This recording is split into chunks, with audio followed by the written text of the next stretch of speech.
Emma, capítulo 49. O tempo continuou feio na manhã seguinte, e a mesma solidão, a mesma melancolia, parecia reinar em Hartfield. Mas durante a tarde o clima mudou. O vento ficou mais suave e as nuvens foram levadas embora. O sol apareceu e era verão novamente. Com toda a ansiedade que uma transição provoca, Emma decidiu sair de casa o mais cedo possível.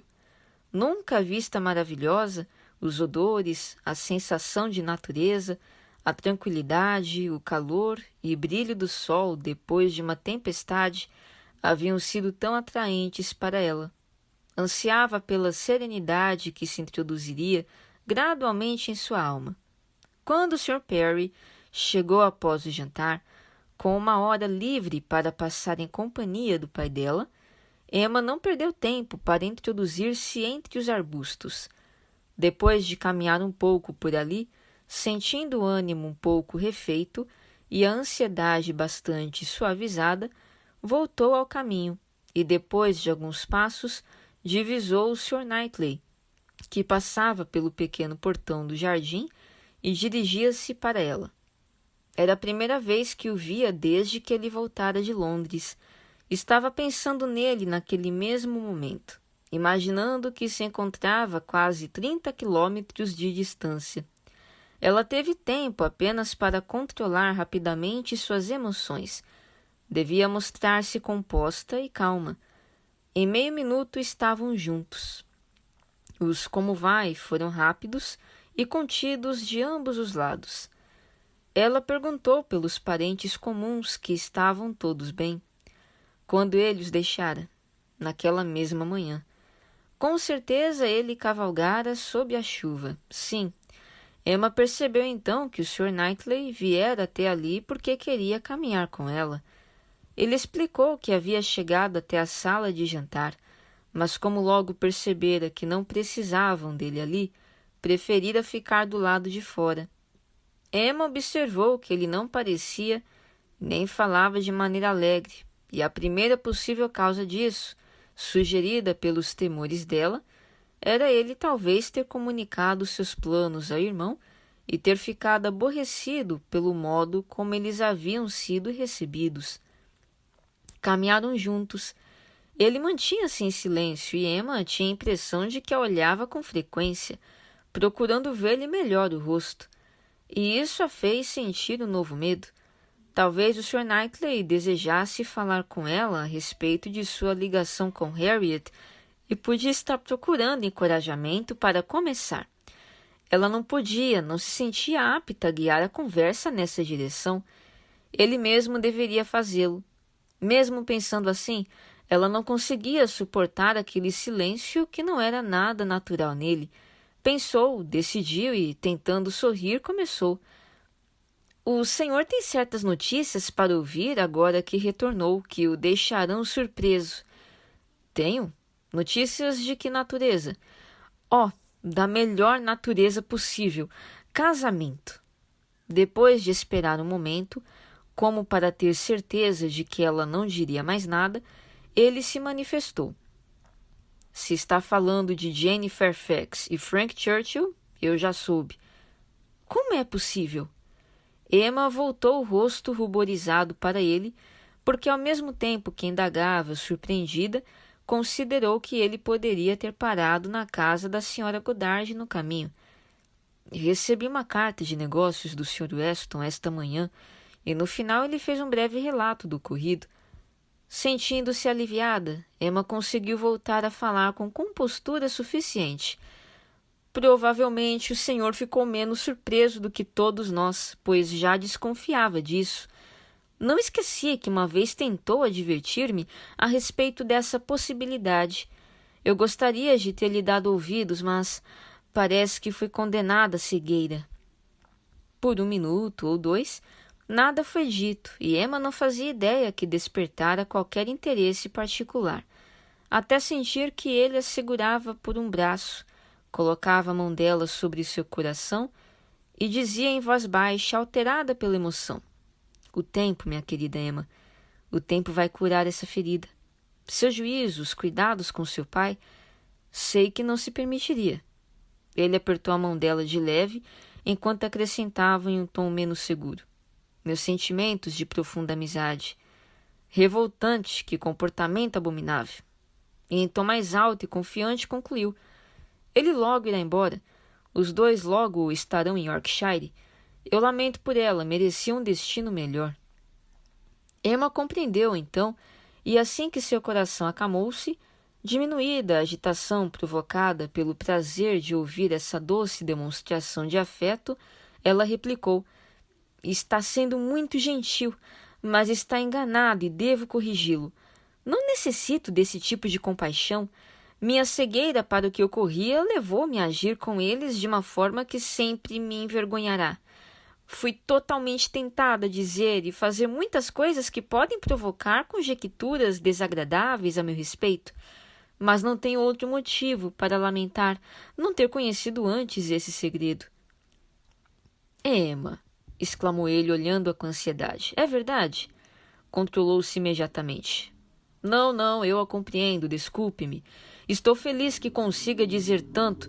Ele não é motivo de tristezas e não levará muito tempo, espero, para que você saiba disso não apenas racionalmente.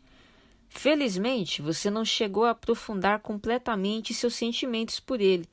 Confesso que jamais pude, com base nas suas atitudes, determinar em que nível você... Bem, pude apenas perceber que havia uma preferência, aliás, que nunca acreditei que ele merecesse. Esse jovem é a desgraça para o nome de um homem e ser recompensado com a mais doce das jovens damas? Jane, você será uma criatura miseravelmente infeliz. Sr. Knightley, Emma tentava parecer alegre, porém achava-se realmente confusa. Encontro-me em uma situação realmente extraordinária. Não posso consentir que continue enganado. No entanto, talvez porque minha forma de agir tenha dado tal impressão, tenho tantos motivos para sentir vergonha de confessar que nunca tive nenhum interesse real pela pessoa de quem falamos, quanto em circunstâncias normais uma mulher teria vergonha de confessar exatamente o oposto. No entanto, jamais foi meu caso. O cavalheiro escutou em completo silêncio. Emma desejava que ele falasse, mas ele não fez. Ela imaginou que precisaria falar mais antes de receber a clemência dele, mas era muito difícil e doloroso para ela obrigar-se a afundar ainda mais na opinião dele. Contudo, forçou-se a continuar. Tenho pouco a dizer em defesa de minha conduta. Fui tentada pelas atenções dele e permitir-me parecer apreciá-las. Provavelmente esta é uma história antiga, um caso comum, e nada que não tenha acontecido com centenas de mulheres antes. Mesmo assim, não é uma desculpa para alguém que, como eu, insiste em exigir discernimento de todos. Muitas circunstâncias aumentaram a tentação. Ele é filho do Sr. Weston, estava sempre aqui. Eu achei muito divertido e, em resumo, com um suspiro, deixe-me afastar todas estas justificativas que criei engenhosamente, pois, na verdade, tudo se resume a um motivo. O fato é que minha vaidade foi lisonjeada pelas atenções dele e eu as aceitei. Mas, recentemente, no entanto, e na verdade, há algum tempo, não significavam mais nada para mim. Penso que as recebia como um hábito, como uma diversão, como nada sério. Ele me impressionou, sim, mas não a ponto de me magoar. Nunca tive nenhuma real afeição por ele e agora pude compreender o comportamento dele. Jamais pretendeu ter algum compromisso comigo. Simplesmente me usou para encobrir seu compromisso com outra. E ninguém, tenho certeza, poderia ser mais facilmente iludida do que eu. Mas no fim não fui iludida, por sorte. Eu estava de algum modo a salvo dele. Nesse ponto, Emma ficou esperando por uma resposta do Sr. Knightley. Gostaria de ouvir pelo menos algumas palavras que indicassem que sua conduta fora compreensível. Mas ele ficou quieto e, até onde ela podia julgar, imerso em pensamentos. Por fim, e felizmente em seu tom habitual, ele disse: Nunca tive uma boa opinião de Frank Churchill. Posso supor, no entanto, que o subestimei. Nosso contato foi insignificante, e mesmo que eu não houvesse subestimado, ele ainda pode se mostrar melhor do que esperaria. Com uma mulher como ela, há uma chance para ele.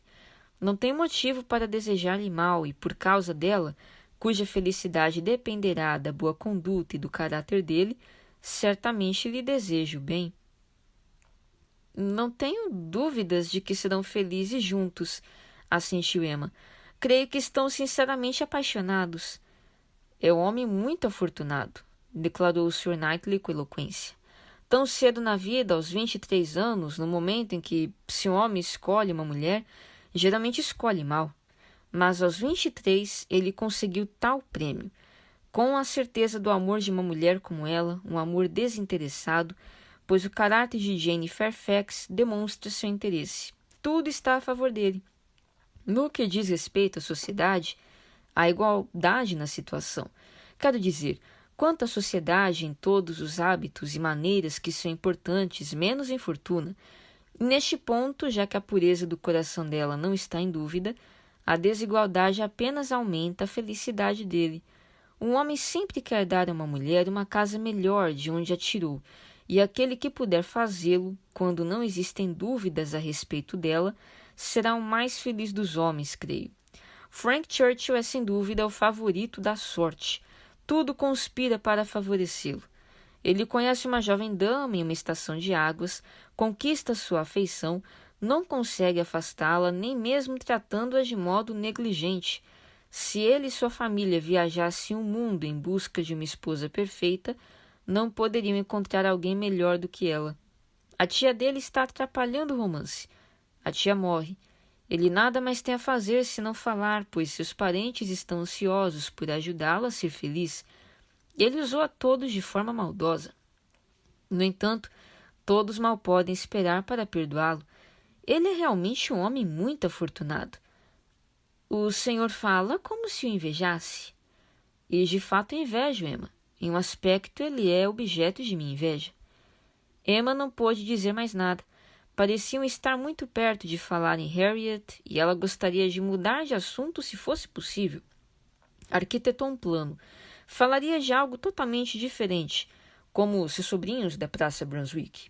Respirou fundo e ia começar a falar quando o Sr. Knightley a surpreendeu dizendo: Você não vai me perguntar qual é o motivo que me faz invejá-lo? Está determinado, eu vejo, a não se deixar levar pela curiosidade. É uma atitude sábia, mas eu não posso ser sábio.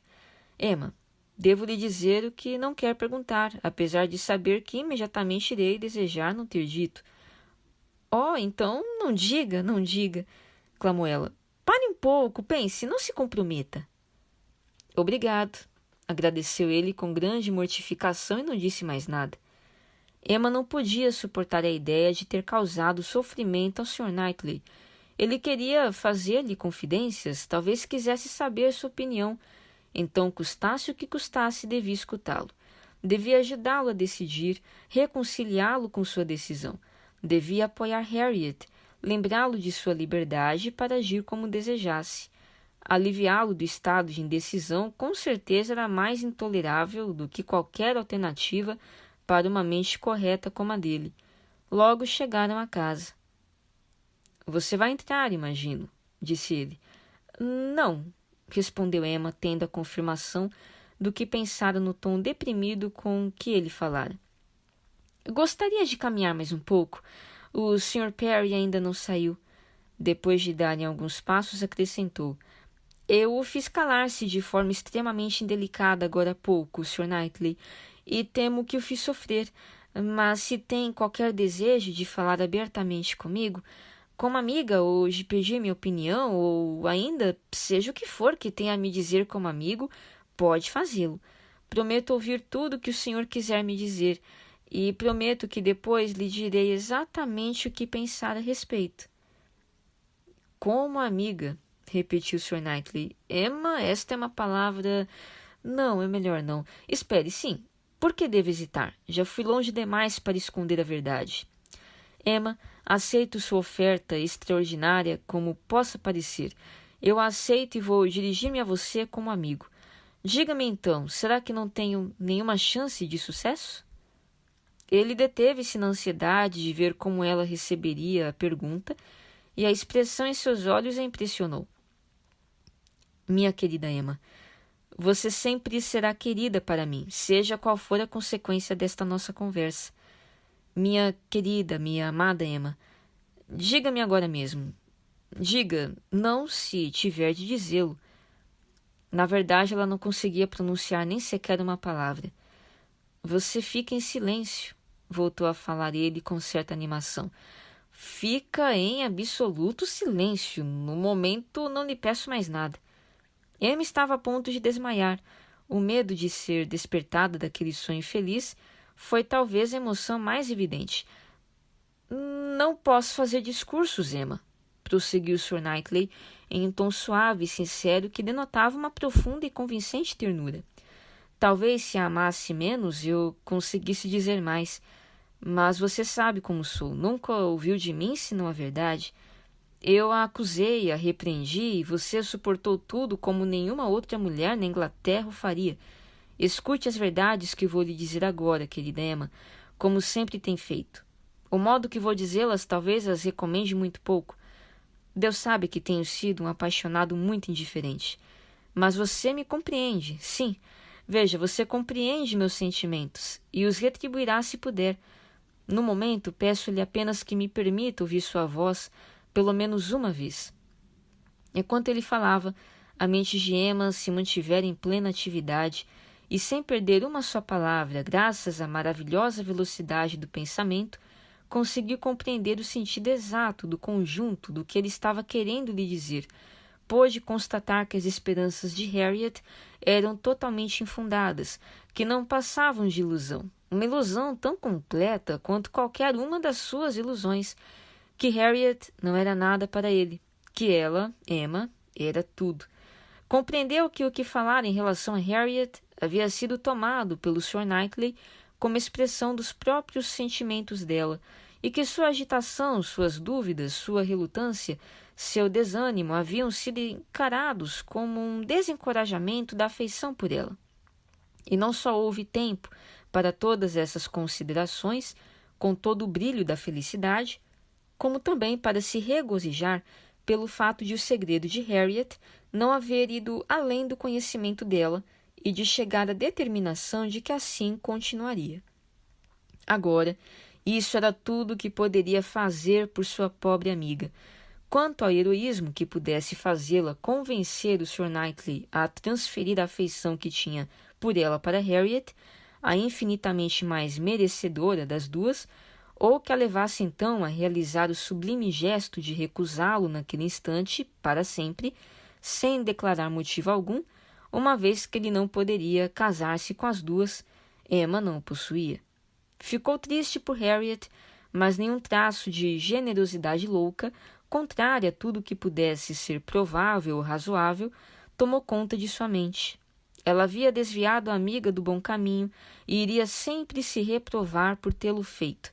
Mas seu juízo agora era tão forte quanto seus sentimentos, mais forte do que nunca, e a impedia de condená-la a um casamento que seria desigual e degradante. O caminho que deveria seguir era claro, embora não fosse suave. Ela falou então. O que ela disse? Exatamente o que devia, claro. É o que faz uma dama. Falou bastante para demonstrar que não havia razão para desespero, o suficiente para convidá-lo a dizer mais. Ele havia se desesperado em certo momento e recebido o silêncio dela como a destruição de suas esperanças. De fato, ela começara recusando-se a ouvi-lo. Talvez a mudança houvesse sido muito súbita. Sua proposta de caminhar um pouco mais, a atitude de reatar a conversa que lhe dera por terminada, tudo talvez houvesse parecido um tanto extraordinário. Era a primeira a sentir a inconsistência daquilo tudo, mas o Sr. Knightley fez a gentileza de aceitar tudo sem pedir maiores explicações. É raro, muito raro a completa verdade ser totalmente descortinada. É muito raro que qualquer coisa aconteça sem que seja um pouco disfarçada ou um pouco mal interpretada. Mas quando, e este era o caso, apesar da conduta errônea, os sentimentos eram certos, O restante não tinha importância. O Sr. Knightley não poderia exigir de Emma um coração mais brando do que ela possuía ou um coração mais disposto a aceitar o dele. Ele, na verdade, jamais havia desconfiado de sua própria influência. Havia ido procurá-la no jardim sem a menor ideia de tentar nada, ansioso por saber como ela suportara a notícia do noivado de Frank Churchill, sem nenhum impulso egoísta. Na verdade, sem nenhum impulso, querendo apenas, se ela o permitisse, consolá-la e aconselhá-la. O resto fora resultado do momento, o efeito do que ouvira em seus próprios sentimentos, a deliciosa certeza de que ela era totalmente indiferente a Frank Churchill, de que não tinha seu coração ligado ao dele, fizera nascer a esperança de que, com o tempo, pudesse ele mesmo conquistar sua afeição. Contudo, não alimentava a mínima esperança no momento. A ansiedade apenas suplantara o bom senso por um momento, e ele apenas desejara que Emma não proibisse sua tentativa de conquistar a afeição dela. A seguir, as esperanças ainda maiores que se revelaram diante dele haviam sido atordoantes. A afeição que ele pedia que ela lhe permitisse criar já existia.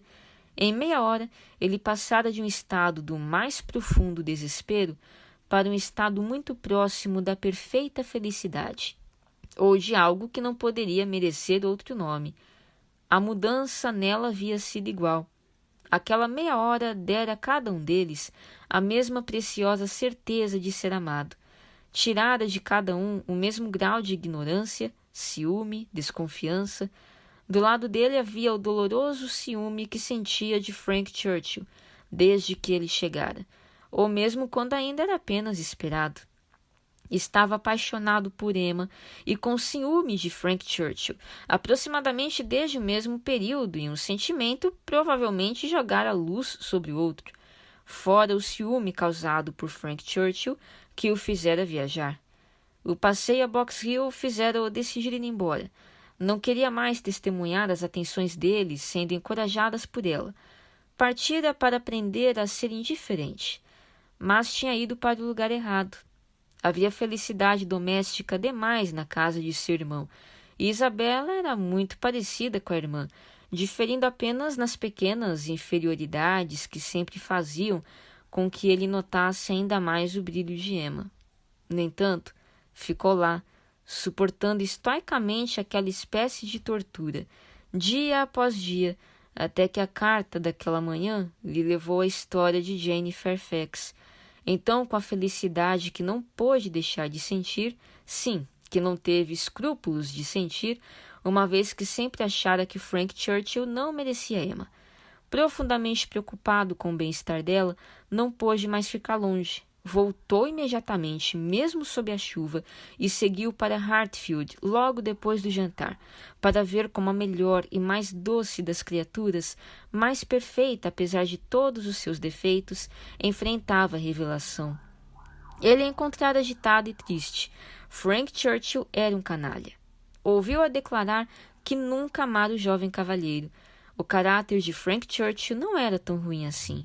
Agora, ela era sua Emma pelo sentimento e a palavra quando voltavam para casa. Se por acaso ele conseguisse pensar em Frank Churchill, então poderia até considerá-lo um bom rapaz.